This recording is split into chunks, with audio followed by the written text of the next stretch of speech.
दोस्तों, क्या आप भी इस बात से परेशान हैं कि आप जो भी पढ़ते हैं वह आपको याद नहीं रहता? क्या किसी चैप्टर को 10 बार पढ़ने पर भी वह चैप्टर आपको याद नहीं होता? शायद आपकी क्लास में कुछ स्टूडेंट्स ऐसे भी होंगे जिनको मात्र एक बार पढ़ने से ही चीज़ें याद हो जाती है। और जब भी टीचर क्लास में बच्चों से चैप्टर के बारे में क्वेश्चन करते हैं तो उन कुछ स्टूडेंट्स का हाथ हमेशा ऊपर होता है और वो हर क्वेश्चन का जवाब देने के लिए तैयार रहते हैं।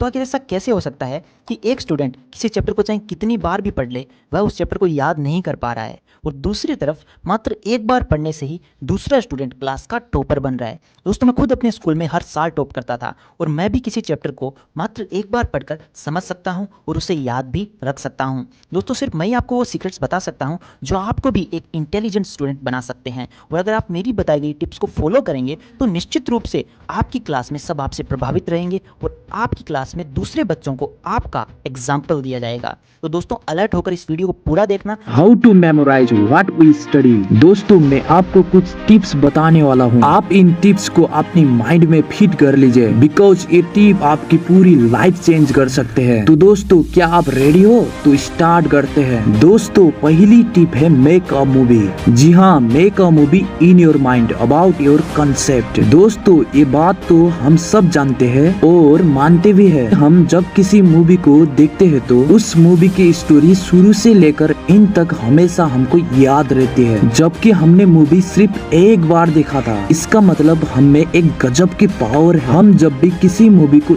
एक बार देखकर उसकी स्टोरी पूरी याद रख सकते हैं। तो क्यों नहीं इस पावर का यूज हम पढ़ाई में करें। मान लो आप ऐसा कोई चैप्टर याद कर रहे हैं, तो सबसे पहले आपको क्या करना है, उस चैप्टर के बारे में अपनी माइंड में एक सीन क्रिएट करना है और उस सीन में अलग अलग कैरेक्टर फिक्स करना है। और कैरेक्टर होंगे आपकी उस चैप्टर में जो भी टर्म्स यूज किया गई है। फॉर एग्जाम्पल, फिजिक्स को कोई लॉ है और आपको वो याद करना है। अब आपकी माइंड में एक मूवी क्रिएट कर लीजिए। उस लॉ की डिस्कवरी कैसे हुई, वैज्ञानिक ने कितनी सालों तक लॉ सही साबित करने के लिए कितनी प्रैक्टिस किया होगा, तब जाकर ये फिजिक्स का एक लॉ बना है। तो अगर आप इस तरह से अपने माइंड में हर टॉपिक से रिलेटेड एक मूवी रहेगी तो आपके हाथ में कंट्रोल होगा। आप जब चाहे तब अपनी माइंड में उस मूवी को प्ले कर सकते हैं और किसी भी सवाल का जवाब पा सकते हैं। सबसे बड़ी बात ये हो जाएगी कि आपको अपनी पढ़ाई इतनी इंटरेस्टिंग लगने लग जाएगी। पढ़ाई का प्रेशर जो अभी आपके माइंड पर इतना हैवी हो रहा है पूरी तरह से खत्म हो जाएगा। दोस्तों, आज के लिए इतना ही। दूसरों वीडियो देखने के लिए एक लाइक और चैनल को सब्सक्राइब करना।